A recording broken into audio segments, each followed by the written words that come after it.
Hypocrisy. Hey, what's up, guys? Welcome to Lost Planning the Interwebs. I am your host, Nick Rekieta of Rekieta Law, small law firm in central Minnesota. Sorry to be so late and so hetero-flexible tonight. I was over with my boy Camelot doing his show, and we hit that naked snake fight milk goal. And so I had to, of course, help out with that. As is, as is tradition, as is couth, as is kosher, as is wonderful. And so I do apologize for being a little later than planned, but it's also because I was a little bit later to his show than I planned, and I'll tell you why. I'll give you the honest truth. All of the debauchery that happened. On Wednesday, my kids have some church activities that they go to at a local church, and I go pick them up. And so I went to pick up my my kid from his activity there, and we get home and it's like 8:50. I'm supposed to go on at 9 with Camelot. It's 8:50 p.m. and I get home, I'm like, sweet, I got a couple minutes, I can get ready real quick and I can get on this damn show and then do my show and everything will be grand. But I didn't factor something in. My son forgot something at the church that he needed for tomorrow. So I had to turn around and drive straight back to the church and drive back, which is about a 20-minute round trip. So I was about 12 to 14 minutes late for Camelcast.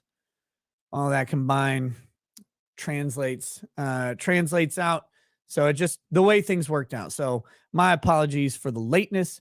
And again, the hetero flexibility that is going on there. But to everybody who is here from Camelcast, thank you for sticking with it.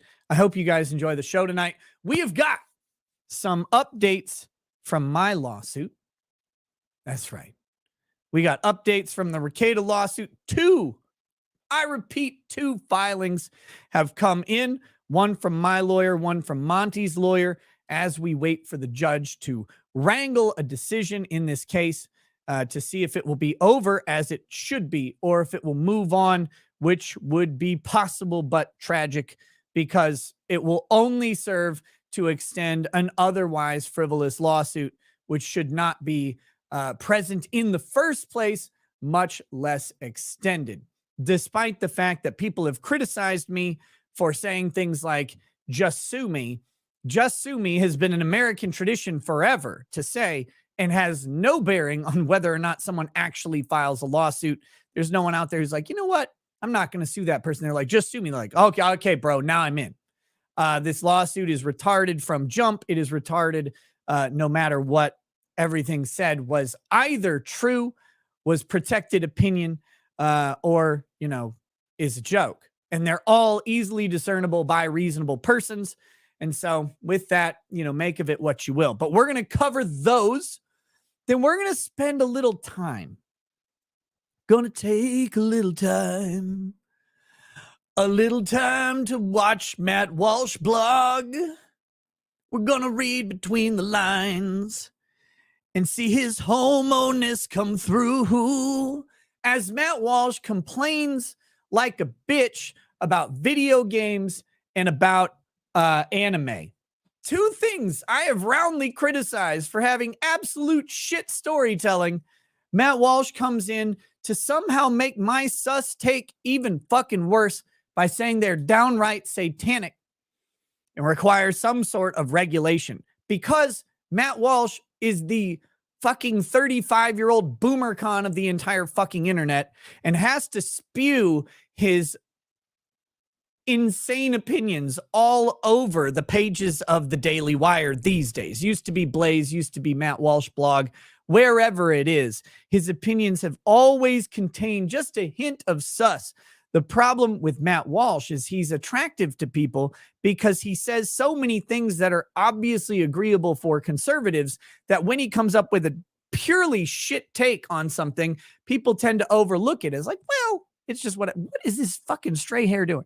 It's like, well, it's just whatever. It's like, no, it's not whatever. He's consistently bad on several topics. And to the point where I think that Matt Walsh may have a secret hentai closet.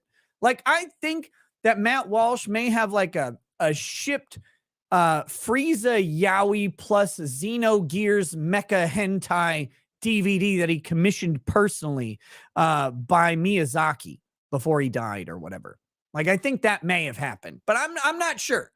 I'm not sure. But we're going to go through Matt Walsh's takes on video games and anime. And again, I will be forthright and upcoming with my own opinions of them, including that a lot of guys tend to talk about him a little too much, I think, which isn't a problem unless you have specific goals that conflicts with, which I'll get to. And also with my personal theory that is very unpopular in these parts, that both of them are shit mediums for storytelling. And anime, it's not like anime in and of itself is inherently bad for storytelling. It's just that I think Eastern storytelling is largely made of ass. And that's an opinion. And you could just, God damn it, where is this stray hair? Where even this one? Go over with the rest of them. Oh my God. These are short boys. These are manlet hairs, and these are long boys up top. Stay there. But I will cover all of that. We'll get all of my shitty opinions out of the way. And then here's the key, though. Despite me having visceral hatred for certain things about anime and video games, you'll never catch me telling anybody they need to regulate themselves or regulate others on the consumption of art. Like, if you like art, I don't care if it's shit, like it all you want, love it, roll around in it, bathe in anime DVDs, like get those rigged up with like that Hellraiser 3 guy who shot CDs out of his mouth. Get a Hellraiser 3 shower head and just blast anime DVDs all over your naked body. I don't care. Do that in the privacy of your own home. Have fucking fun with it. Rub them on, like staple them to your nipples. It doesn't matter to me. And the fact that conservatives cannot get around this incessant need to police the actions and opinions of others. Like, just argue that something is bad and then move on. And people will either agree with you or they'll say, fuck off, loser. That's great. Perfect. That's America, baby. But conservatives cannot stop. They keep punching themselves in the dick at the last fucking second. It's like, you have this massive amount of attention. You've got America by the short and curlies. And you're like, yes, conservatism. And they're like, but we got to ban porn. And it's like, well, I mean, do you really like got to ban it? Can't you just say, you know, maybe like, let's do a little thing and say, hey guys, it can be kind of unhealthy. It can give you unhealthy relationship expectations. It can cause chafing. It can do all sorts of things that might mess with you up. It can be addictive, like liquor or whatever. And so maybe just consume anal responsibly. Like, whatever you're going to do, like, just do that. Like, have some PSAs or whatever that you create. But when you go every fucking time, Republicans are like, we're on the side of freedom and constitutional liberty and protecting the First Amendment. We got to ban this, though. Don't ban guns. Well, yeah, don't ban guns, but also don't ban other things. Like, just don't ban other things. Can we do that? Can we just try that basic concept? Anyway, we're going to talk about Matt Walsh there. We've got some What the Fuck Wednesday stuff, and who knows where else I'm going to tangent into. You know, it's really kind of hit or miss on what I'll do. Anyway, so that's that's what that is. Let me hit a couple of these super chats and we'll get right on it. Doggone it, as my friend Camelot says. For the rest of the week, Legal Mindset was supposed to be on tonight, but he had a scheduling conflict, so he's on tomorrow night. We're gonna be talking Disney and the crazy battle between Disney and DeSantis that's going on right now. We're gonna be talking about that. And Mindset is from the area, knows a shitload about Disney and the Reedy Creek property district or whatever the fuck it was called. It's now called something else because Reedy Creek got dissolved through based legislation from Republicans there in Florida who are tired and sick and tired of Disney's bullshit, which, by the way, if you don't know how this works, that is not some like punitive thing that they did to Disney. Disney was operating almost as a sovereign country within the state of Florida, just by the grace of Florida's, desires for the last, I don't know, several decades.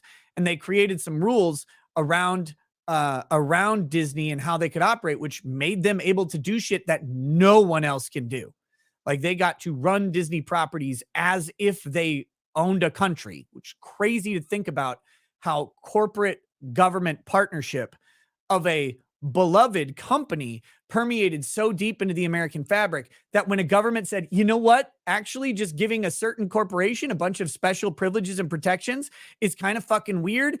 And we don't like what this corporation is doing. And we no longer think that it's really worth the government just dumping millions of dollars into Disney's pockets effectively, because that's what they were doing. And they decide, no, we're going to treat them like every other corporate entity on the planet. And people lose their fucking minds about it on the right and the left. And they're like, well, I don't know about this. No. This is actually the right thing to do. And it should have been done a long time ago. And it should have been done absent any political sort of motivation other than the government and corporations, especially media corporations, should not be butt fucking bedfellows. Like that shouldn't exist. We don't want corporate government partnerships. Why is Disney able to stifle out and stamp out competitions and set prices without having to worry about any competitive aspects of it?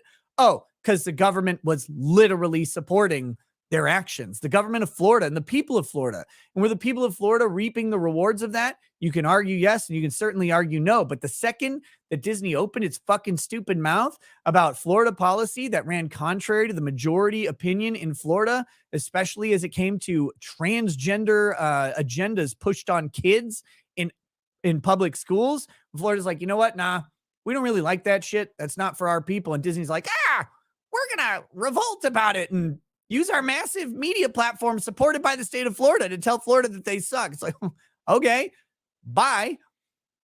Pay for it yourself then. Your tax breaks go away. Like, so we're going to talk about that with Legal Mindset tomorrow. It's going to be great. It's going to be fun and a good time. We'll probably have some other subjects too that we'll come up with. But that's tomorrow. Friday is going to be, of course, a fuck around Friday. Good times. If you have not watched a Friday show in a while because you get intimidated by the profanity that is used in the title, I suggest coming on and hanging out for a little bit. They're really relaxed shows. We do cover some serious topics, especially if there's really interesting news that day. But a lot of times we sit around with a panel of people, tell some stories, tell some jokes, drink some liquor, and have a good time. Kind of like that thing we used to do where you go out and hang out with your friends and like just kind of just riff off each other and tell stories and really just enjoy company. That's what Fridays are, because I feel like that's what people like to do, used to like to do after a long week of work, is kick back, relax, and have some good time with the boys, sometimes the girls, and so we'll be doing that. Camelot has not been able to make the past couple of Friday shows. He will be on this weekend or this Friday, and we'll see who else we grab for the panel. It's to me, they're some of my favorite things to do every week. But you know, I know they're not for everybody, but if you haven't checked one out in a while, give it a shot. Lighten up, unpucker your asshole, and enjoy the show. So we'll do that. Dead Snake says people who are terminally online don't have friends. I know, that's why I get my virtual friends together and we are friends for you. And if you treat us nice and buy us drinks, maybe there's a virtual hand job in there for you. I don't know. Things get weird on Fridays. I'm not promising nothing. But I mean, maybe I am. All right. So let's hit these super chats and we'll have a fun time getting into this show. Adrian Valladares says part 1 of 2. Howdy, Nick. Hope all is well. It is. Thank you. Since the title of the stream mentions anime, I want to mention that I'm working on a web novel and I'm looking for an anime style artist to commission some art. I wanted to ask where for ideas as to where I can find an artist for commissions and your advice in such matters. Thanks for being you, Nick. God bless. Dude, Twitter, DeviantArt, any anime art web pages you may go to that allow you to message a creator, Instagram. I don't know if TikTok, if people post art there so much, but Instagram, Twitter, DeviantArt, these places have become, I guess, Pinterest maybe. You could check Fiverr. I don't know, like Fiverr had a bad reputation originally because everything was cheap, but not everything's cheap on Fiverr anymore. And you can find probably some high quality artists. But if you go to like Instagram and shit, you can see typically, people's work. So you can give it a shot there. Otherwise, if you like artists that you see producing independent content, and you see their stuff, like they've done their own Kickstarters or GoFundMe or Indiegogos or whatever, hit them up. Say, hey, looking for an artist. I love your art style. You looking to do anything like that? That's the way a lot of people that I know find people. They go and they find their work. They come across it online. They shoot them a DM, say, hey, I'm willing to work for it. But let me tell you this. Unless you have a track record of successfully creating and releasing and selling products, you're probably going to be paying someone up front. So make sure you're set in what your budget is for an artist and you're ready to go with that, and that you can actually fund the artist up front. Because what you don't want to do is hire an artist, promise an artist, have a falling out because you haven't paid them enough or whatever. The project gets too long, it's not hitting funding goals that you want it to be. And then suddenly be like, well, my artist had to leave because, I promised them 10% of sales and sales are 50 times lower than expected. So if you don't have a track record of releasing, things where you've got like a platform and people, you can demonstrate like, we're going to do 15, 20, 30, 40K or whatever on these books, then you better be prepared to pay out of pocket up front. Now, it also means you can negotiate an upfront payment versus a percentage payment, and gambling on yourself and the success of the campaign, you can end up paying less because you're paying up ahead of time. But, that's just things to think about and to caution yourself with, because if you look at how YouTubers do stuff, someone who's got 400,000, 300,000, 200,000 followers on social media platforms, and they're able to market their stuff directly, and they're going to, their book's going to do 100K or 200K, they have a little bit more, and it's a pretty sure deal. They have a little bit more leverage in negotiating with an artist to like say, well, you could be part of a campaign. We'll give you a percentage or whatever, and maybe not pay as much or anything up front. Whereas someone with no track record, like artists are going to invest a ton of time and skill and effort into your book. You may have to pay for that out of pocket. So just in case you hadn't thought through that. And Taybebe 26 says, pay the artist half first and the other half after the job, never upfront. Yeah, those are certainly things you can do. Or you set page goals like, hey, I'll pay you a third up front. When you hit page 20, I'll pay you another third. When you hit page 40, I'll pay you the next third or whatever. You can manage shit out like that so that you get the pages that you need and stuff like that too. The same way you would treat a contractor, right? In anything, like you need them to finish the job usually. So you don't finish paying until the job is done, but you pay kind of as you go. So hit that. Make sure you check on that, or consider those things when you start propositioning artists. Covain says, it's my birthday for an hour, Nick. 36 years on this godforsaken planet. Can I get a toast? Yes, you can. Yes, you can. Fuck, I just bought 3 new bottles of liquor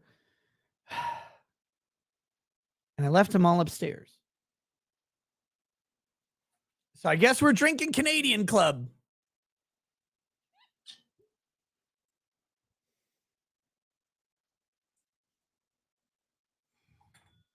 This is an overpriced, underperforming bottle, which just describes Canada in general. This Canadian Club Chronicles whiskey is not great. It is certainly not worth the price tag. And yeah, overpriced, underperforming. I mean, sounds like Canada. It's perfect. Am I sure I didn't leave the liquor at my son's church? Yes. I'm very sure. I mean, it's my church too. It's not his. Oh my goodness. Cheers to you, Covain, 36 years old. Brother, look, you said God-forsaken planet. I can infer some things from that. And I think a lot of dudes get to around your age and they're kind of fed up with the bullshit that they've been dealing with for a while. And let me suggest that like a gay in high school, it gets better or whatever, right? Uh 36 is an interesting year. And that 34 to 36 range is where my life really started taking a turn for the interesting and then a turn for the better. Um things really picked up for me and a lot of it had to do just with getting past people thinking you're too young to be useful. And so that was really fucking cool to see. And I hope that is in the cards for you if you've been dealing with some bullshit. And maybe there's something to men needing to be kind of beat down for a while before they get that fuck it attitude that actually people end up respecting. So cheers, brother. Fuck it. Uh, explore your value, realize your worth, and don't let anybody fucking tell you it's less than you know it is.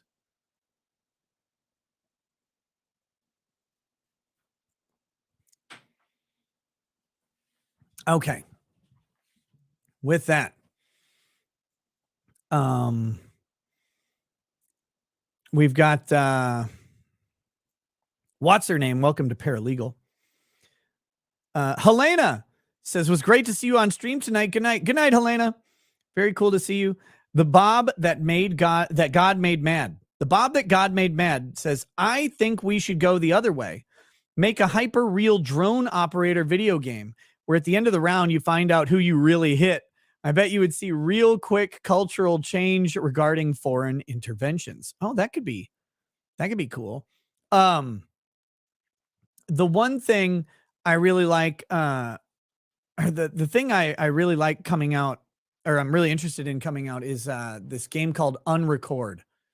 Unrecord is a police body cam first person shooter that looks fucking pretty close to real. They have some great like image filters and shit like that, where it is a very realistic looking game. I mean, like for a second, I mean, you look at it after a while, it's got all of the hallmarks of video games and stuff like that in it, but just kind of at first glance, it's like, this looks fucking real. And it is, it looks awesome. I'm really excited for that. And it's really disturbing to people, that hyper realism. And that's what I want to see. I want people bothered by video games more, because I also want the video games to come out and then nothing to, happen from them, so that people just continue to realize that these arguments are shit. Can you kneel on the perp's neck? That's probably a mod pack. Music and Fiction says, good evening, Rackets. Hey, what's up, buddy?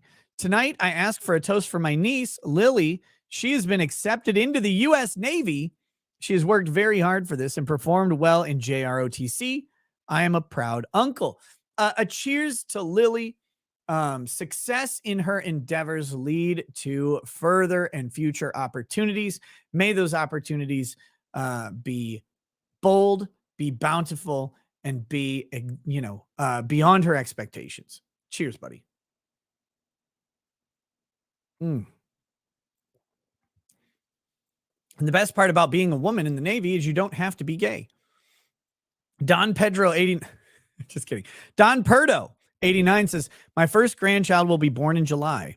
Unfortunately, he's been diagnosed with a rare heart condition, requesting prayers and a shout out for Give, Send, Go. I'm going to share that Give, Send, Go in the YouTube and locals and the Rumble chats. People can check that out and look into that as they want.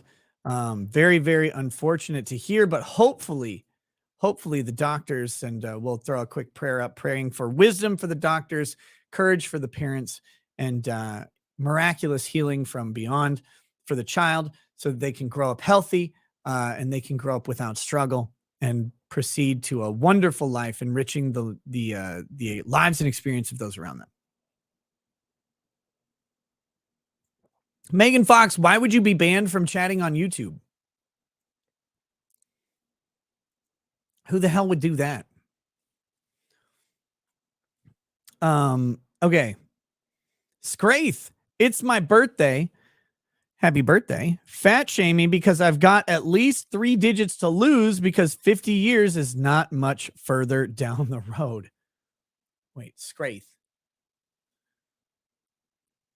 Are you telling me that you need to lose 100 pounds?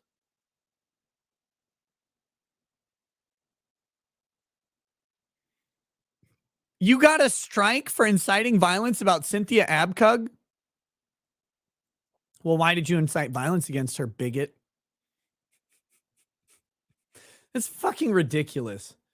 Oh my gosh. Megan, send me a text about it. Maybe I doubt I can help, but I'll try. I'll try my best. That's bullshit. Wow. That's fucking ridiculous. Okay, Scraith. You have to lose 100 pounds plus. You have to lose a person. You have to lose a whole person before you're 50.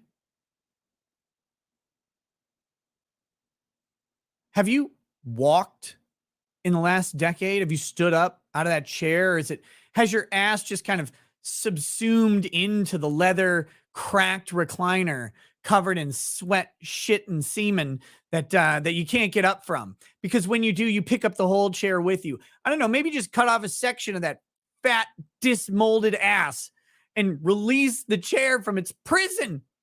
Oh my God, everything you sit on whines in agony. It's like the cosmic ripple of the warp shudders every time you sit down as the souls of 1,000 woodworked Amish chairs scream out in conjoined chorus of pain and suffering. The wailing of hand-worked hardwood furniture beats against the waves of my psychic eardrums. And my God, that's just when you sit. When you lay down, Gaia herself has to focus all of her strength into that massive spread out point. Ugh. Like an oil slick across a lake. Your adipose tissue ripples along the waves of carpet. Remember in the Matrix, when that helicopter hit a building and it cascaded across the building before exploding because the simulation didn't know what to do with that impact? That's reality for you, brother. I'd say like a pebble in a pond, but it's more like an avalanche into an ocean. You got to work on that, my friend. It's embarrassing. All of us skinny folk. Cheers, brother. Happy birthday. Dude, cut the weight, hit your goals. You can do it. You can do it.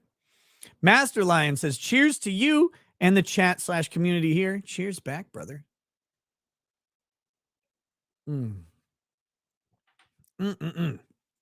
Brit Brat, welcome to Paralegal. Jessica Reloaded, welcome to Lawyer Status. How you doing, girl? We got to get you back on a show sometime. Have some good chats. Go for Big Guy 911 says, hey, Nick, can I get a toast for Minnesota State Rep Krista Knudsen and 6 Republican reps who are now facing ethics violations for having the gall to speak out against the troons and the pederasts? Keep up the good fight. Yes, to Krista Knudsen and the 6 Republican reps facing ethics charges. As someone who has routinely faced ethics violations for having very dangerous opinions and loaded complaints against them, I humbly offer my services to write any response letter you want. Your mileage may vary, but I would write it just like I write mine. Just like I write mine. And soon I'll have a nice little treat for all of you guys on that one. But no, cheers for them. Of course, we're in Minnesota. You can't speak out against the troonery. Is that tyranny, but with troons? You can't do that. You can't talk about an issue that is obviously and inherently political because it's framed as a human rights issue or a gender rights issue, which is bullshit. which is bullshit. Like, transgenderism is a personal issue that people deal with on their, they do deal with that. But transgenderism as an activist movement, as a political construct, is political speech inherently. And when Republicans, lawmakers are talking about dealing with this problem in the same way that when Democrat lawmakers are talking about dealing with this issue, when they issue their opinions on it in the political context, it is inherently political and must be protected, no matter how offensive it may be to some motivated non-trans person trying to virtue signal for some fat chick in a drum circle that won't have sex with them anyway because they drive a Subaru.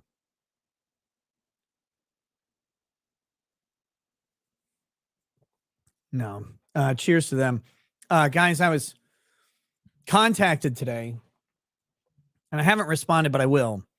Someone asked if I would speak at Republican events. Oh, yeah. Oh, absolutely. I will speak damn near anywhere. That's fun. I love giving speeches. Careful what you ask for. I'll tell you the truth. So that they also asked me to run for a couple different positions. I'm not going to do that, though. I'm not going to do that. There are real issues with me running, which I can't do that to other people. There are better people suited for those positions. Well, it's a toss up. I'm greatly suited for the position. I'm not suited for the campaign. I'm not suited for the campaign process, and I don't want to subject my family to that either. But speaking at events, encouraging people, talking about freedom and liberty, reminding Republicans what we should be standing for. Oh, yeah. Every fucking day. Every fucking day, I will do that. Frederick Little says, hey, Nick, thanks for always making great content. This is a big chat, by the way. Thank you, Frederick. Hope all is well with you and the family. It is. We're doing great, buddy. Thank you. Also, it's after midnight here, so happy Star Wars Day to you in the chat. May the 4th be with you all. Well, I guess.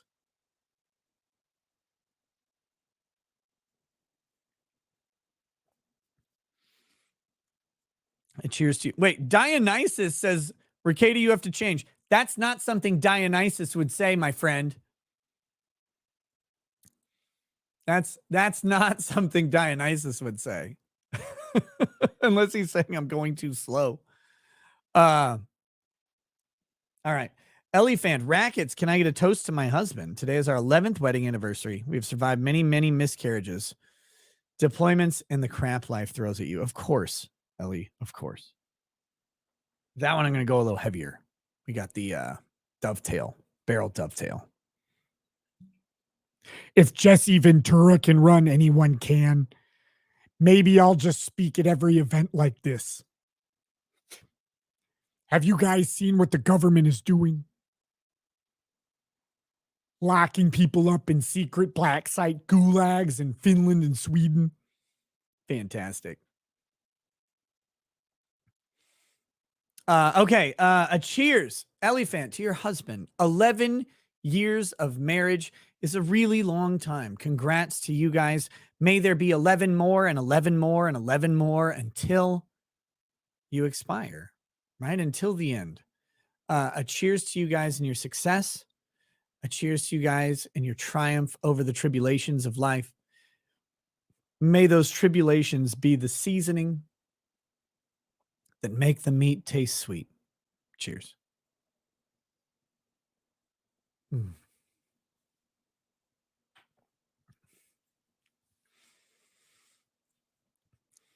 Yeah, C says they'd have a gold mine of hit pieces for the campaign just from you reading Unbreaded. Yeah, prior to Unbreaded also, yes. And a blackface picture just to kick it off, right? Like, that'd be the start. Could you imagine? It'd be immediate. They just Google me. They'd be like, this guy did blackface. I'm like, oh, fucking this again. Okay. So that's why, I don't run, because I don't think any of it should matter at all. But Jason Lewis is a radio host here in Minnesota, who had a proclivity for calling women fat when they deserved it. When they deserved it.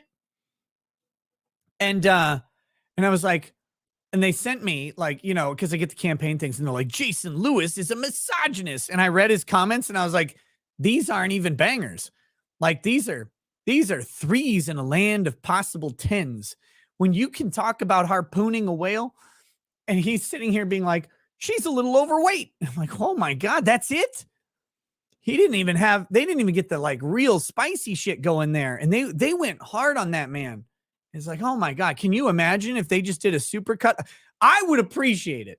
Like if some Democrat did a supercut of me saying fat jokes about women and put that in, I would just steal it and upload it to my YouTube channel. And if they copy struck me, I'd be like, fucking fight me on it, you fat bitch.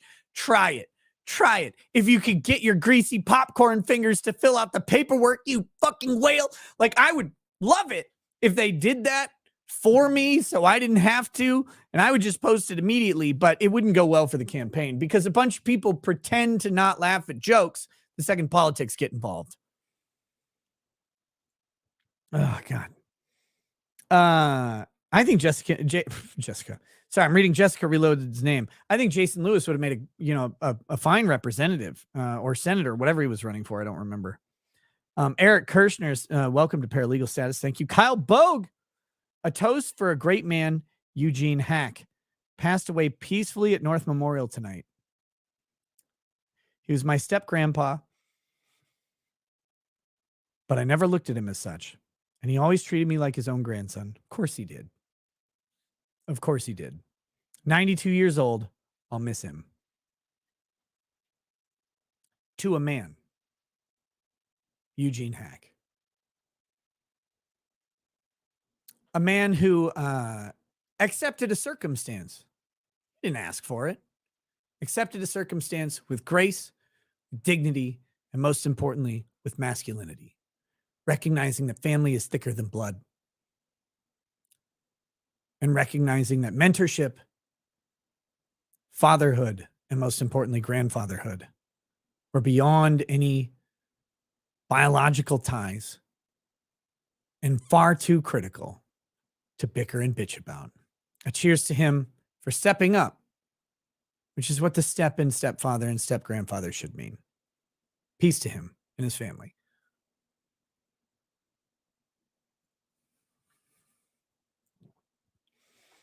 And Frederick Little dropping 15 memberships as gifts. Thank you so much. Thank you for that. And then we've got one over on Locals Outlaw and Pieces. Hey, Nick, glad to see you're doing well. Thank you. Was going to ask you for a toast last week for my 33rd on April 24th birthday. Also, I sent you an email. Not sure if it got lost. I hope to make it to the Nashville event. Outlaw, I will check for the email. I've been a little lax on how do I word it? I don't mean this offensively.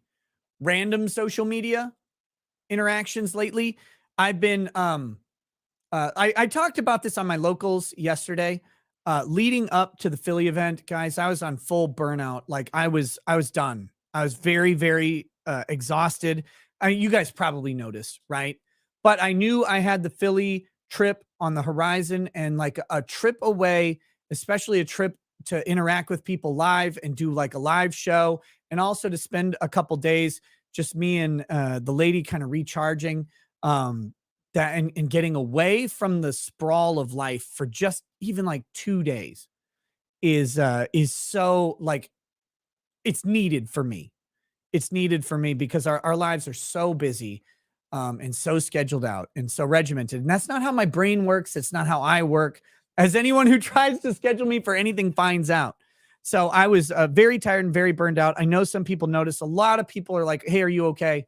I was, and I wasn't at the same time, but I knew I would be okay. I just needed that little break. And I've come back very, very energized from that, which is awesome. I've been trying to carry that energy into the show because I know that, people don't want to hear streamers bitching, and we don't have grounds to bitch. We have the greatest job on the fucking planet. Make no mistake. But it doesn't matter what you do when you do it all the time, it can beat you down a little bit. And I was at that point before Philly, after Philly, except for that first show when I was exhausted. But after Philly, I've been absolutely kicking it, loving getting back into the swing of things. And there was just a massive relief of pressure, like an ejaculation of relief that came through. And it's been fantastic. But as part of that, lately I've pared back on my social media interaction because I was spending so much time on a fucking phone, just constantly doing stuff. And it was just draining. And I want to be back to the point where I can do that more flexibly, but I have been holding off on that for my own kind of well-being. So I haven't been as present on like Twitter, not on locals as much as I want to be, and not, just kind of not on as many other shows and stuff, because I'm still in that recharge mode. But I hope to be hitting back all of that soon. But I will go find your email, brother, because I don't mean to ignore it at all. But I've really, like, people have had to contact me about stuff they've sent because I've been ignoring fucking everything. Everything, like, even from people I know, if it's like, I figure if it's important enough, they'll hit me up again for it. And that's the stuff I've been paying attention to lately. So, but that's hopefully going to fade really soon. And I'll be kind of back to shit posting everywhere again as it becomes more of my natural flow. But a cheers to your birthday. Happy 33rd, my friend. I do hope to see you at Nashville.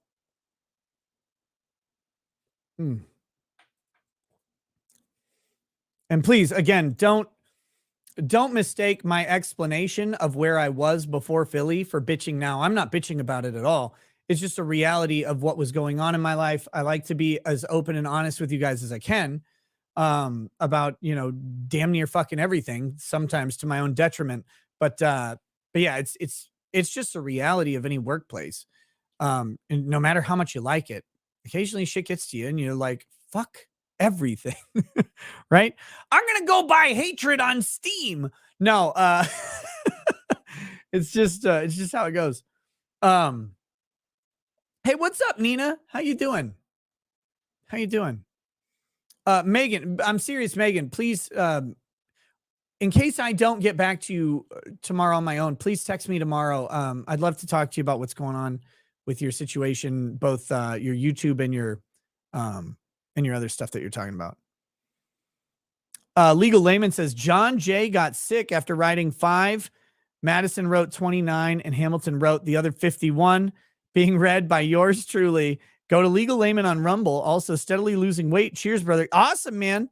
Can't wait. If you're going to be a Matsuri, I'll be happy to congratulate you on the lost weight. I've seen you at the past 2 Matsuris, and it's always good to see people multiple times and stuff like that. But he's talking, of course, about the Federalist Papers. Guys, if you're interested in the Federalist Papers and what they say, Legal Layman is doing a series on them, reading through them. They're really, really fucking interesting. Go check him out. And then someday I need to go through them. We'll do a fucking Freedom Boner series on the Federalist Papers and talk about what was actually going on there. Frederick Little gifted another 5 memberships. Thank you for that. JB says, lost 2 pets last month. If you would do a toast to our small furry friends. I have a little bit of liquor left here. A cheers to our small furry friends. Even I, who fucking hates pets. I hate them. They're such a chore. They're such a hassle. They make everything difficult, but God damn it. When they brush up against your leg or throw up on your carpet or whatever, they're so damn cute and so damn worth it. They can turn the grumpiest curmudgeon on earth into a pile of butter when they just curl up on your lap. Cheers to you, your lost friends. And may the sting of their loss be replaced by the warmth of their memory.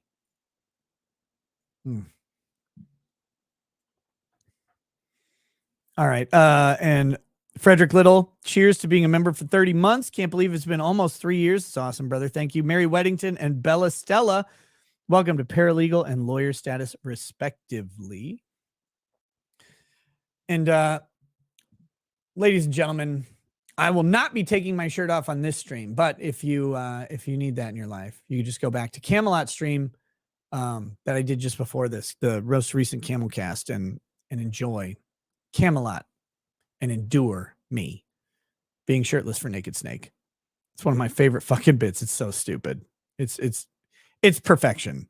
However he came up with that, I hate him so much for doing it because it's so damn genius, and I can't rip it off. Can't do it. Zowie says, no one tell me what troon means. Troon is a derogatory slang word for transgender person.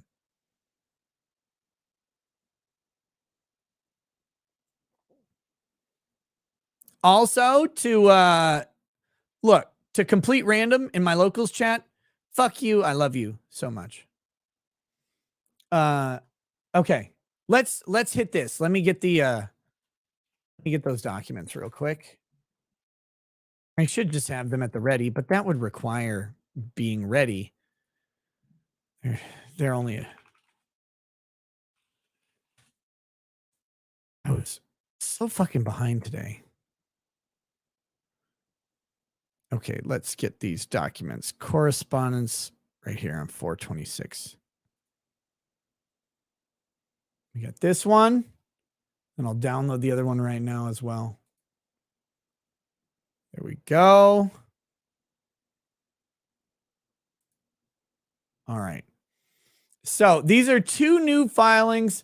They're both correspondence for judicial approval, which is a filing status in Minnesota. I'll explain all this in just a second. Here we go. Did you watch the Winnie the Pooh movie? No. Winnie the Pooh, Blood and Honey, or whatever sounds fucking awesome. Or looks fucking awesome, but I have not had time to watch it. I really don't have time to watch a lot of movies, unfortunately. But it's on my list of things to watch as soon as I can. As soon as I have some free time. That looks so fucking good. Okay. So, Minnesota has different filing statuses. This one is it's a correspondence for judicial approval. So this is a letter that is sent to the judge, right? And also filed with the court. It's sent to the judge and filed with the court, and it is got a request in it. It's not necessarily a motion, but it is a request that the judge can approve or disapprove on its own. That's the filing status that it has. So a lot of times you've got, you can file a correspondence with the court, for example, for like an extension of time on something. And some of those things a court clerk can approve, but some extensions of time that go outside of the rules or maybe if you've gotten several extensions already, you might need judicial approval on. So you'd file those as correspondence with, for judicial approval. In this case, we'll read the letter and we'll get to the request for judicial approval. I'll explain everything. This is related to a statement made by Montegraph's attorney, David Schneider, which is a fucking lie because David Schneider, at least in my case, is an unethical, lying piece of shit. And I'm sure he's going to send this to the ethics board. Fuck you, Dave. Fuck you right in your stupid head. And that probably, I guess, is also a rape threat. I don't know. But if you lie to the fucking court, you're going to get called out. You got called out. Stop being a beta bitch about it and just own up to the fact that you hyperbolized and lied about what was said. If I say I'm going to bend you over and fuck your ass in court, I'm not literally going to go into the courtroom, pull your pants down, bend you over the fucking railing, and have anal sex with you against your will, you fucking weirdo. I don't know what fantasies you have about that, but I'm obviously saying I'm going to destroy your case. I'm going to win in the courtroom, and I'm going to laugh while doing it, and you're not going to like it. That is the implication. But to go in before the judge and try to prejudice a judge by saying that it's a bona fide rape threat is dishonest, and you fucking know it, you goddamn liar. And send this one to the ethics board too.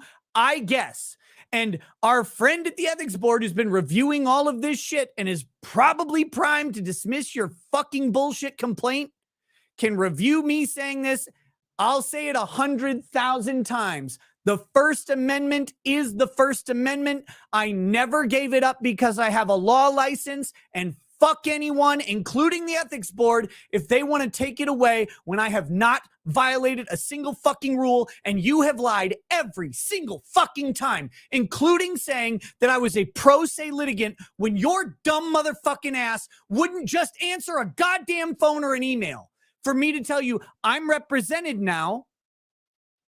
I'm represented now. All you had to do, you had to admit this to court, you bitch. You had to admit to the court that you were too fucking ass hurt over something from years ago, apparently, that you wouldn't answer a phone call or an email. So instead, you just lied over and over and over again. And why do you think the court granted the extension I had just asked you to grant as a courtesy?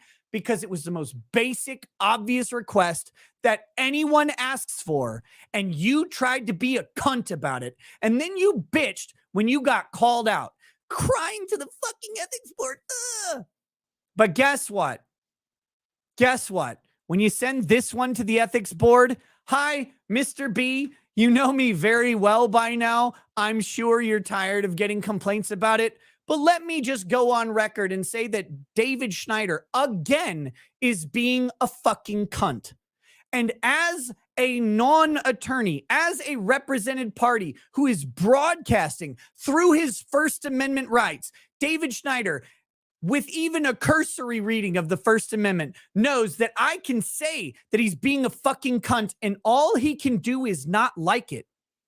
Because as stated, I was not represented when I said it the first, or I was not representing myself when I said it the first time. And for the record, even if I was representing myself, broadcasting to my YouTube channel that David Schneider is acting like a fucking cunt has nothing to do with any legal activity, filings before the court, or any ethics violations at all. And I will fight to the fucking death and to the Supreme Court if necessary to protect my ability to give an opinion on someone being a fucking cunt. But that fucking cunt has lied about me to you, Mr. B, several times, as he has to admit in the bitch up letter that he sent to the court that we're going to cover next, and probably in the bitch letter he sent to you. But this guy, if he would just stop acting like a fucking cunt and act like a professional, maybe I can go back to calling him a professional like I did when this started.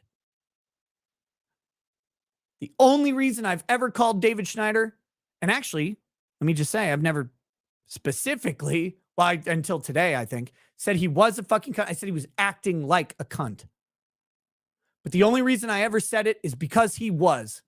And I will stand by that position forever. I will never, ever apologize, capitulate, or back down from that stance, because attorneys are held to a standard.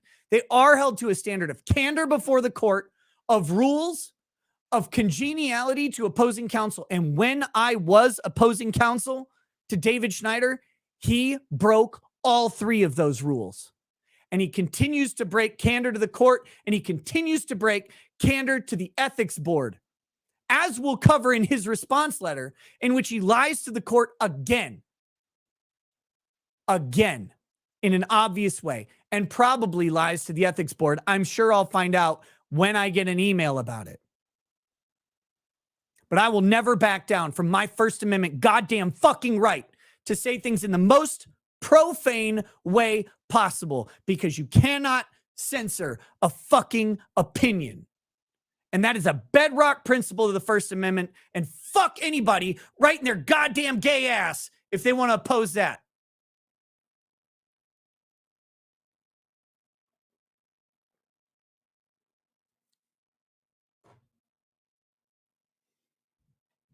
And if I have to go deep into the case law, I'll put on the latex glove all the way to my fucking shoulder and do it. I am so goddamn tired. These are attorneys. These are attorneys David Schneider is supposed to represent people who have been raped, who have been violated, or more appropriately, who have done the raping, who have done the violation, who have spoken the unthinkable. That's what attorneys are supposed to do. They're supposed to represent us against the government. They're supposed to be our advocates when some oppressive, tyrannical force steps in with more power than us and says, we're going to stop you from doing that thing. And some attorney is supposed to stand up and say, no, because we have a system of laws and rules that says, fuck off, tyrant. You can't do that. And Dave Schneider is trying to bend those rules, trying to bend government towards censorship. Why? Because his fucking pathetic feelings got hurt. Fuck your feelings.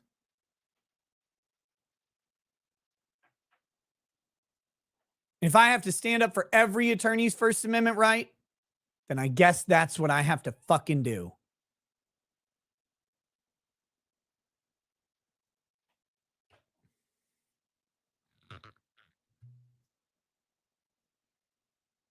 This concept that some government, first of all, decided we needed a license to be an attorney,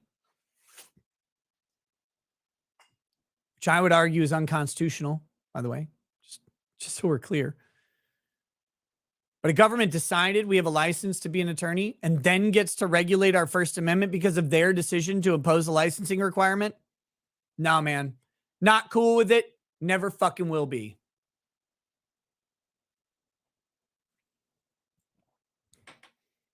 If you're going to make a licensing requirement, you damn sure better not infringe on rights.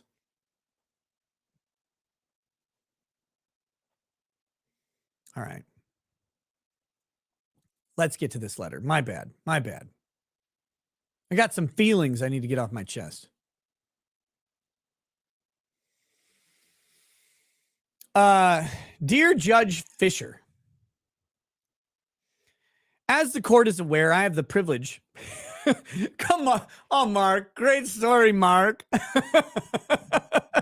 The privilege. This poor bastard.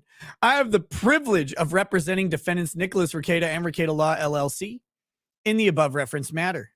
I'm writing to the court to correct a serious misrepresentation made at the April 10th, 2023 hearing by David Schneider, attorney for plaintiff Steve Quest. Schneider falsely represented to the court that Mr. Rekieta threatened to rape him and his client. Exhibit A, transcription of April 10, 2023 hearing at 13 minutes, 7 to 14 seconds. The April 10th, 2023 hearing was argument on defendant's anti-SLAPP motion, seeking judgment on plaintiff's defamation and emotional distress claims. The only issue before the court was the sufficiency of the evidence plaintiff had and the legal sufficiency of the claims, all of which arose from Mr. Rekieta's statements made prior to the filing of the amended complaint. Although defendant's counsel sought an opportunity to respond and rebuttal, the court declined to entertain rebuttal, which is fine, I suppose. I think the court should have allowed rebuttal, but they, what do? The court doesn't allow it. They don't allow it. Thus, defendants had no opportunity to counter or correct the immaterial, impertinent, and scandalous remarks. Ooh, scandal.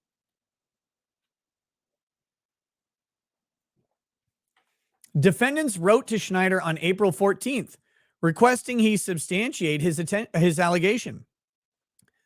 A copy is attached as Exhibit B, and notably, defendants also indicated that they expected Schneider to correct the record if he could not substantiate his allegation, quote, before the court relies upon or is prejudiced by such misrepresentations.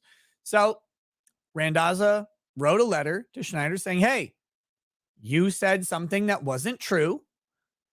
There, by the way, it's an ethical rule for a lawyer who misrepresents to the court to correct it, and a lawyer who knows about a material misrepresentation to have the court correct the material misrepresentation. The reason is the fact finder should be concerned with facts that are provable, discernible, showable. But when you lie about what happened and one party knows about it, they have a required duty to tell the court about the lie. Now, as a courtesy, what you do, it's kind of a courtesy. It's kind of a, hey, you fucked up. You better own up or we'll own up for you. You contact the other attorney. You say, hey, by the way, we noticed this thing is not true. If you want to go ahead and tell your version of the events to the court, so long as you correct the record, that would be fine. Maybe you say, I only saw the part of the clip where he said this. I didn't see the in-court part or whatever. So we made a hasty decision. We overgeneralized in our zealous representation of the client. Whatever it is, you just go ahead and you have the opportunity to explain it away. But if you choose not to do it, you're on notice now. The other party noticed, and they will tell the judge, hey, this guy lied about what happened.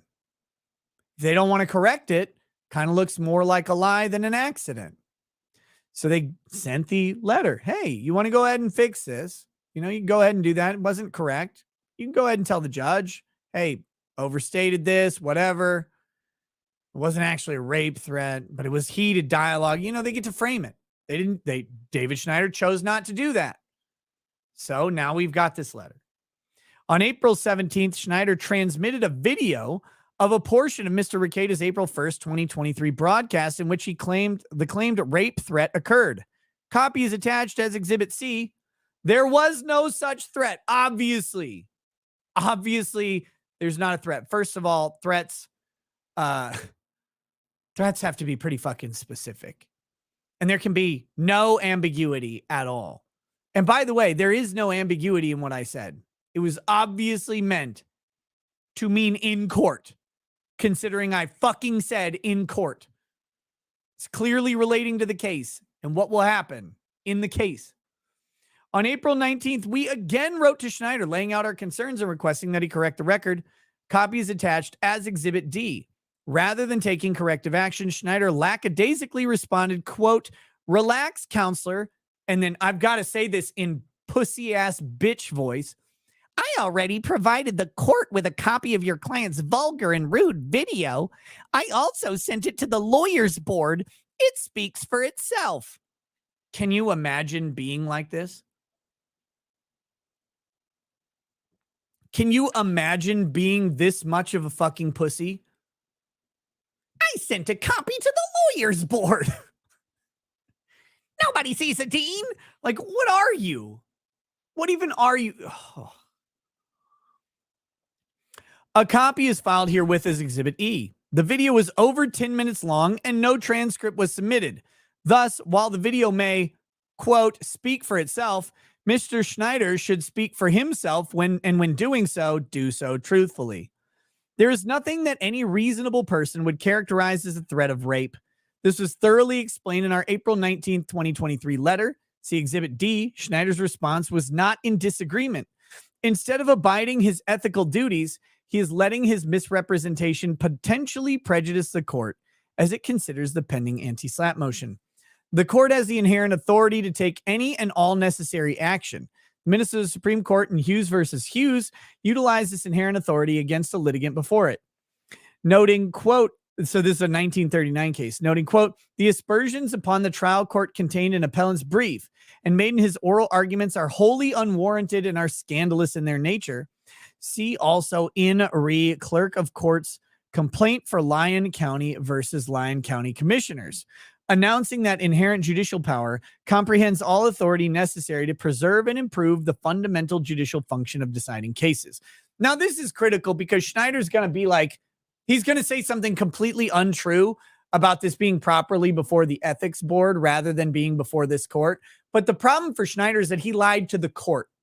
He lied to the ethics board. That'll be a separate issue for him to fucking deal with. But lying to the court is separate from lying to the ethics board. So the court has authority and the ethics board has a separate authority. But his lie to about the ethics board is even worse. We're going to get into that.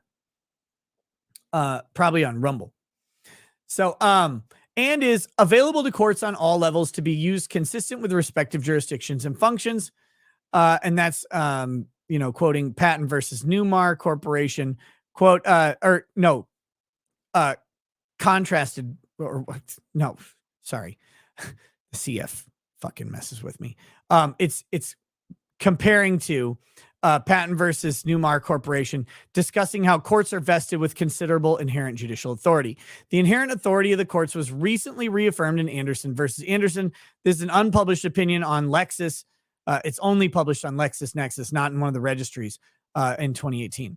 In Anderson, the Minnesota Supreme Court awarded attorney's fees where atypical, vexatious conduct warranted the imposition of a sanction.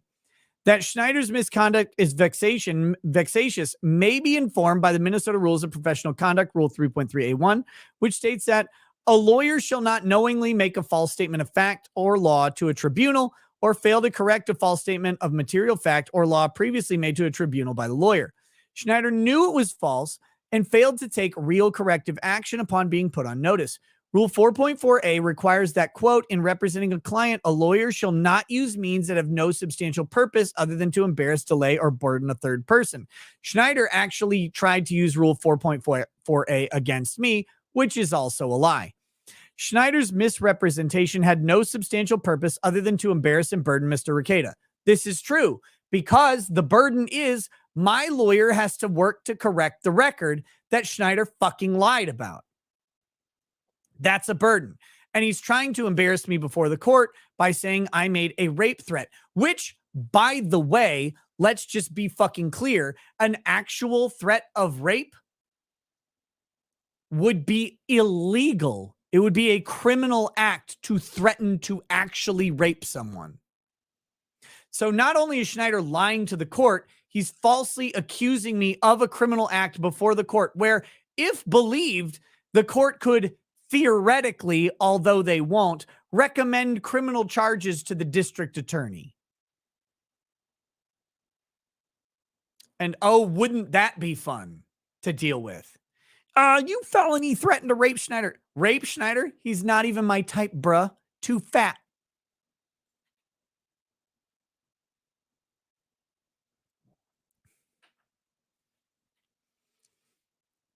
All right, so anyway, back to this.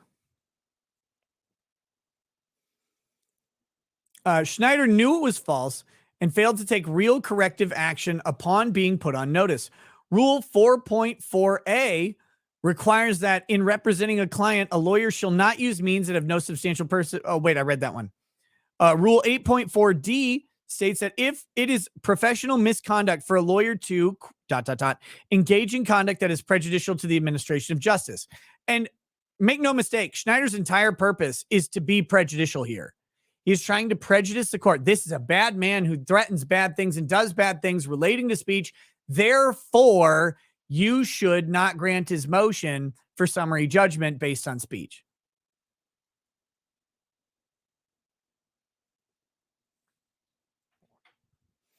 In falsely asserting that Mr. Rekieta made rape threats, which had nothing to do with the merits of the anti-slap motion, Schneider sought to improperly inflame the passions of the court against Mr. Rekieta, banging on the table where neither the law nor the facts were on his side. While we are not presently moving that the court strike the remarks or sanction Schneider, we are obligated to highlight the serious nature of this misrepresentation to attempt to mitigate the prejudicial effect. This is not Schneider's first misrepresentation of the court. The court will recall the misrepresentations made in the complaint and amended complaint about Quest's state of residence.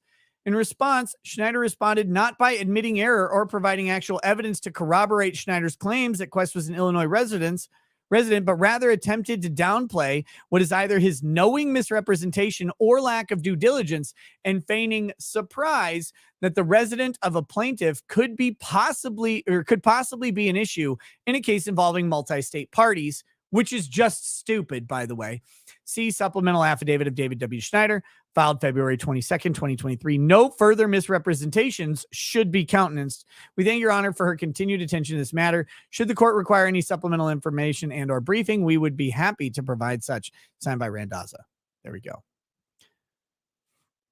So that is Randazza's letter to the court. We're going to do the super chats on YouTube. We're going to move to Rumble. We'll cover Schneider's response letter to this, which is fucking great. And then we will cover the Matt Walsh thing and then move to What the Fuck Wednesday. All right. Hope you guys have enjoyed the show so far. I'm a little passionate about this subject. I don't know if you guys have noticed. I care autistically about the First Amendment and the right to free speech, such that, let me just say it, because of my autistic attention to how important free speech is, I have adopted a style of speech that is diametrically opposed to polite society, because I have established myself in a position to do so intentionally for the benefit of everyone else who is constrained in their freedom by a third party. I say faggot so you don't have to. I say cunt so you don't have to. Because the idea that you can't say a word because someone else's transitioned vagina gets wadded up with their leftover tighty whities is offensive to me. The idea that someone gets mad over the syllables and arrangement of letters rather than the intent behind them is pathetic and a sign of weak people in weak times. And I prefer the strong men of tribulation that wrote down that our freedom of speech was so fucking sacred as to put it in a place of primacy over all other rights. To recognize first that our thoughts and expressions manifested through syllabic slappery was so goddamn critical that we should never be condemned, judged, or jailed because of them. And any fucking loser faggot who wants to say that someone can't say something because it offends their sensibilities should be strung up and shot in the fucking street. Because that's what the founders would have done.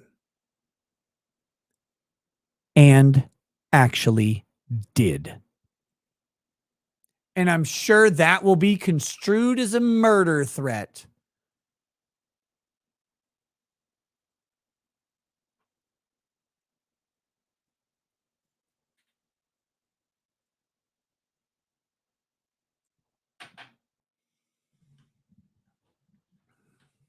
But I'll say what everybody knows right here, and right down fucking here.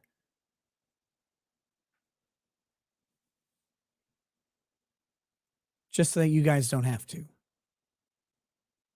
Until you free yourselves from the shackle of third-party interference. All right. Dalton Sutton.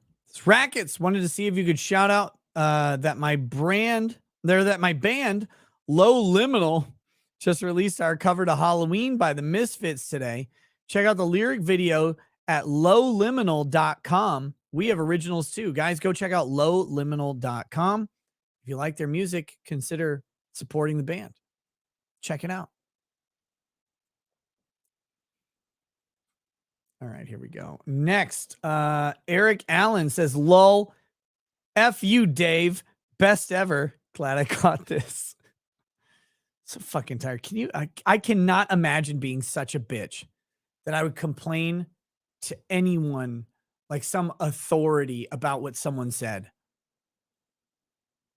My entire life, I cannot imagine going to authority and be like, he said a thing.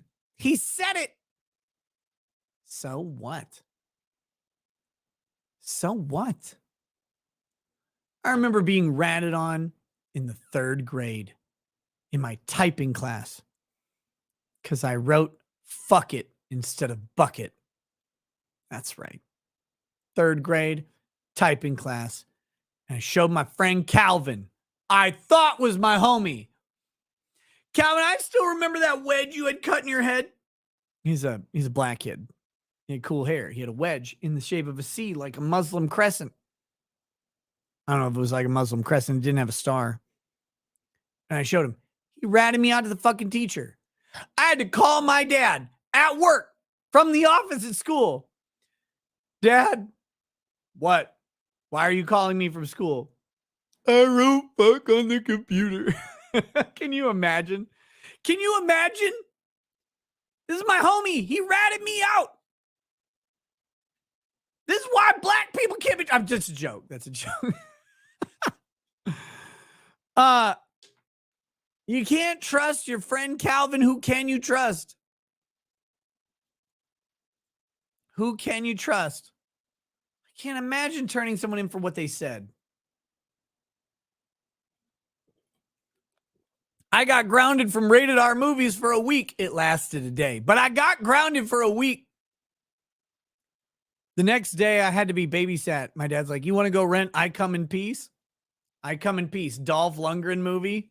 Fucking awesome. Yeah. And you go in pieces, asshole. Anyway, he's like, you want to go represent it? I'm like, Dad, didn't you just ground me from rated R movies? It's like, don't remind me of stuff like that. Don't remind me of stuff like that. Anyway, simpler times.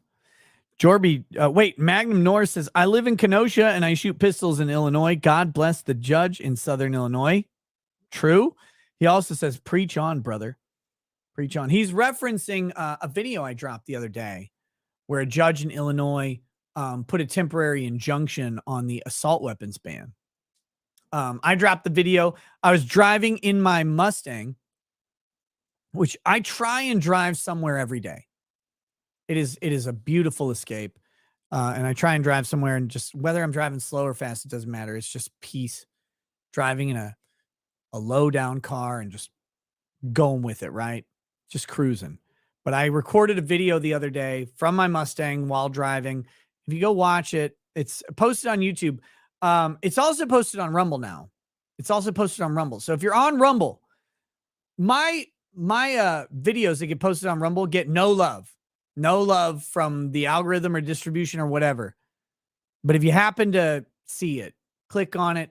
The last 2 minutes, I get a little fired up about tyrants and bitches in government. And at the same time, my foot just happens to press on the accelerator a lot. You can kind of hear it a little bit. So if you enjoy that, there's more car videos coming. Those are all original. Those aren't like stream clip videos or anything. That's all me just speaking on an issue. And while I'm driving alone, having a good fucking time. And you can watch the background and see that I go only the speed limit.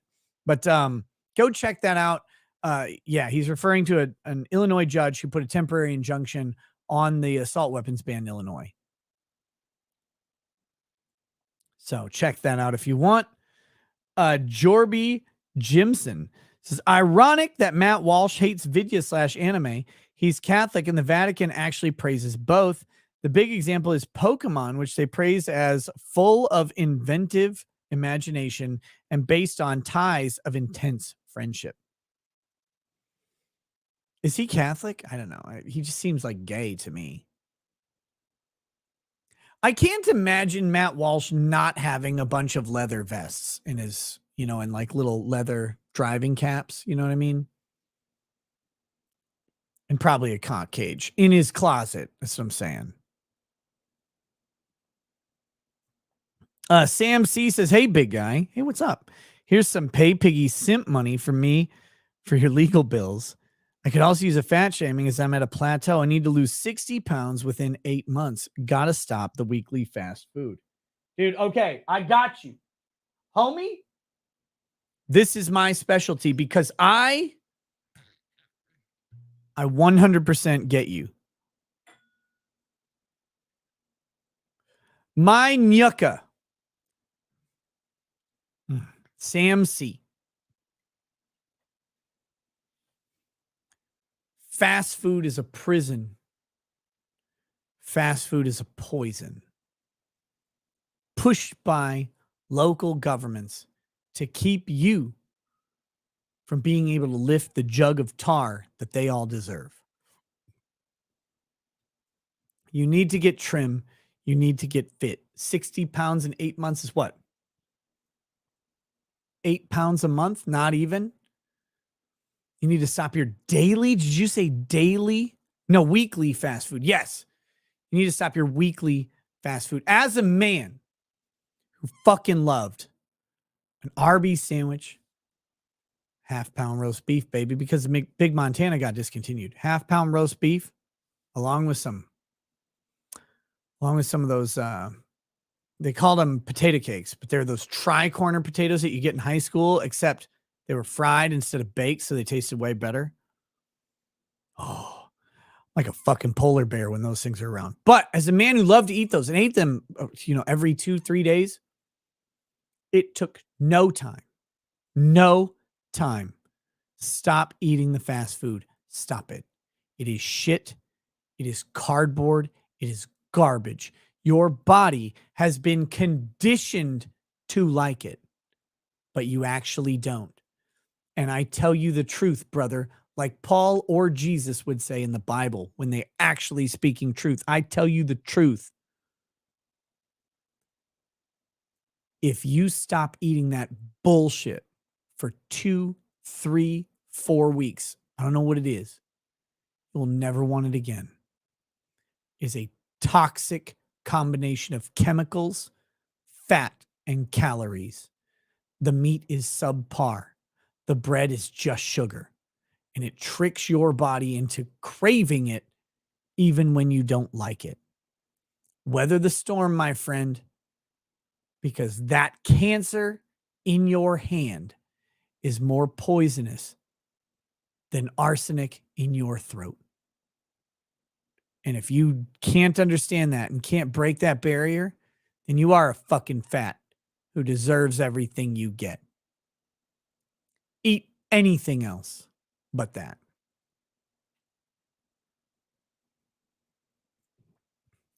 Not gonna lie, it sounds pretty good from Arclight. Dude, it sounds good. When you eat it the second time, it tastes good. When you eat it the first time, it doesn't. It actually doesn't.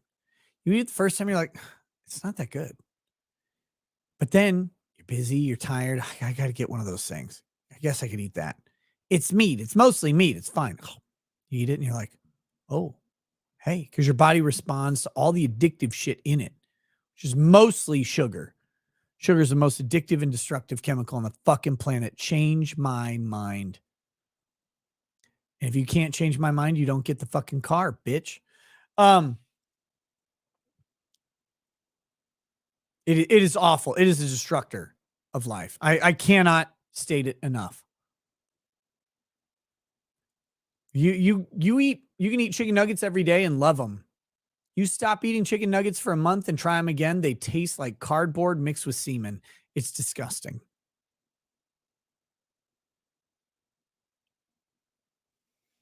Chicks Can't Fly says, I've been watching since manana. Absolutely love this channel. Oh, thank you, Chicks Can't Fly. Thank you. I hope to see, I got to see Vic in Philly, but I really hope to see him at Matsuri again this year. I think he's going. I think I'm going, so we should be good. Well, I mean, I know I'm going.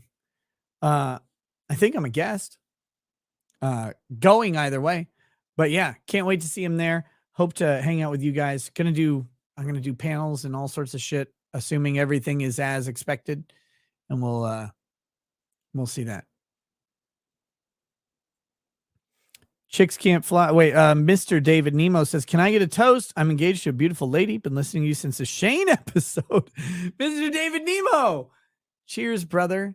Happy engagement.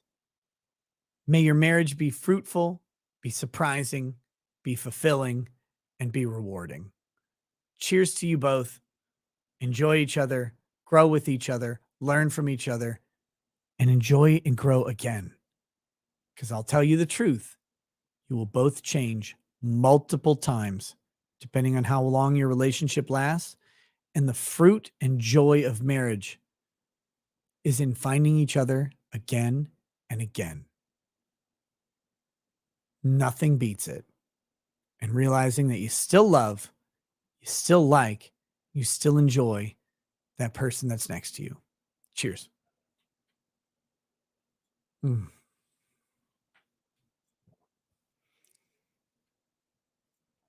All right. Speedy Unsilent says, why do you know what semen tastes like, Nick? Look, when you're gay, as long as I am, you know things. All right. Aussie Overlord says, should have left the shirt off to start. I should have, but I always feel weird doing that on my show. Maybe on Locals. Maybe on Locals we'll just have an ass stream. Monkey in Training says, Fight Milk reminded me of my Protocols of Zion induction. Mazel tov. Next time, do it with the White Russians. What's her name? Welcome to Paralegal. Corn Pop, thanks for the sticker. Stan M. I want to know what love is. I want you to show me. Roland S says, so some say late and gay. We know that's not enough for your depravity. You deserve it. You know you are it. 3 times I say late and Bud Light. Fuck. Corn Pop, welcome to Paralegal. Steven Crowder, do you own more than one car, Mr. Ricada? Hashtag watch it. Yes, I own 3 cars. Malefic says neocons don't cede ground to the left challenging. Impossible. Yeah. USSJ4 Broly, well, thank you for gifting a membership. Mario Carter 13 says Matt Walsh reminds me of a young Gavin McInnes. No word yet on if he also had a 3-way where he allegedly slipped into another man's rubber. Wait, Gavin didn't boot or bust some dude on accident in the 3-way, did he? That's not a real thing.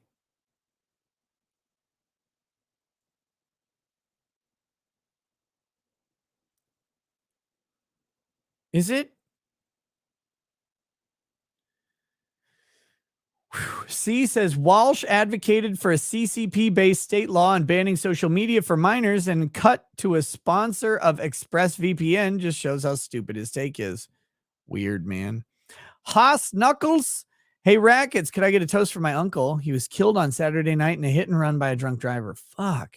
He introduced me to motorcycles, a passion that has never gone away. Haas Knuckles, a cheers to your uncle, man. Uncles are great. They get the benefit of showing us the fun things that our dads, by nature of being dads, can't do, but want to. Uncles get to do that. They get to go around the rules a little bit. They get to say the edgy things, tell the best jokes, and teach you the other parts of being a man that don't involve duty, responsibility, and honor. Cheers to uncles. Cheers to your uncle. May his assailant be brought to justice.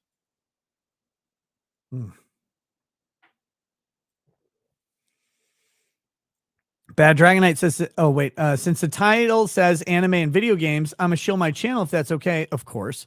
I make video game and anime remixes like Battletoads, Naruto, Pokemon, and DBZ. Guys, check out Bad Dragonite on YouTube to check out that content.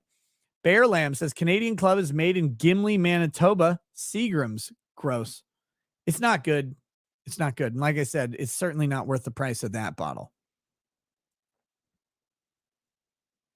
ED2276 says, would you toast my parents' 63rd wedding anniversary coming up this weekend? Thanks. Of course.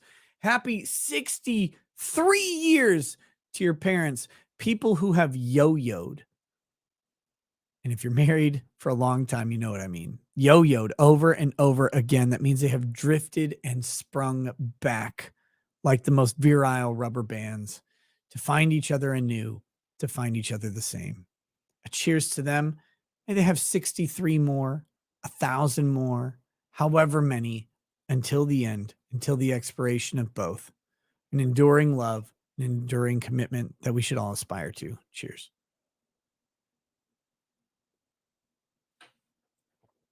Rottweiler says Walsh and those who subscribe to their brand of conservatism didn't have a problem grifting from Gamergate, a movement pushing against PC culture started by the demographic they're trying to alienate. And he also says, oh, wait, did he send that one twice? No, once, but it came up twice. Weird. Okay. Almost. Let me get back to this. Mild's Culture Plate says, thanks for all you do, Nick. Locals chat is best chat. I agree. Mild's Culture Plate, Rumble, and YouTube for fun news commentary. Saber Dragon 65. Highly recommend the new movie Sisu, old Finnish dude fighting Nazis. Great red band trailer. You should pull up in the Freedom Zone. It's worth it. Brian Babin, thank you for the donation. Roland S. Fat jokes. We need a dedicated AI for that. True. Marla's non-threatening unit says, hey, rackets, are Baldos stackable? Love making from across the room, or dare I say down the hall. The look on Mrs. Racket's face would be priceless. Are Baldos stackable? I guess it's theoretically possible to strap a Baldo over a Baldo. The problem is, so when you put the Baldo on, the band goes over the balls, and once it gets past that to the fleshy bits again, it restricts down to its normal size. If you put another Baldo over the top, you're not getting all the way down to the fleshy bits, so it's going to be expanded over the normal size Baldo, because that's like a 2-inch diameter, which for some dudes is a little intimidating. For other dudes, it's not so big of a deal. But it's going to be stretched out. So it would be at risk of popping off because there's no balls as a barrier in front of it. You know what I'm saying? But in theory, I guess you could stack like 15 of them on. They'd just be precariously perched on the previous Baldo. Magnum Norris says, I have to shill to everyone that helped me through these dark times. I'm laid off on Friday, but I'm also being paid ridiculous amounts. I'm blessed, and I want to wish everyone the best. Go get it, Magnum Norris. Love you, brother. Hopefully you, I love that you're being paid ridiculous amounts. Hopefully you find your footing soon. Well before any built up levies expire. Carrie Mache says, I love you, Rackets. Love you too, girl. How you doing? Ian Mack says, glad to see you back, Rackets. First time sounding like yourself in a while. Fantastic to see. Roland S says, hope you are recharging like a madman. Cheers. Dude, I am. Really. Thank you guys, by the way. I know the content has not been as prolific as it has been in the past. And I love that people are enduring that with me. And I apologize for that. But man, sometimes you just need a little pause. And I got to say, the beginning of June, there will be a pause again. I'm going on vacation with Lady Rackets and the family. It'll be good.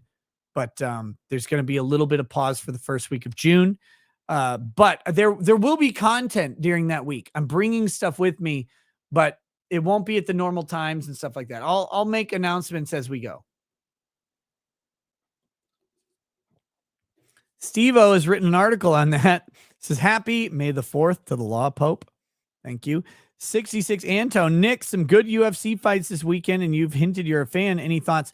I'm a fan of MMA in general, but I don't watch the UFC events. I would love to, but I don't have time. Magnum North says, I live in Canada. Oh, wait, read that one. Daniel Weimer says, retard bucks. Hey, thank you. Nicholas Staro's Trial Watch says, you were a little vague about Schneider. Can you clarify? Yes, he's a bitch and a pussy, and we'll read about his bitchy pussiness in his response letter, which is also a lie to the court, which is fucking great. Xander Strand says, you playing the clip that Vices played for Unbreaded? I don't know what clip Vices played for Unbreaded. I don't know what that is. Seize the Day says, just saying hi to Mr. B.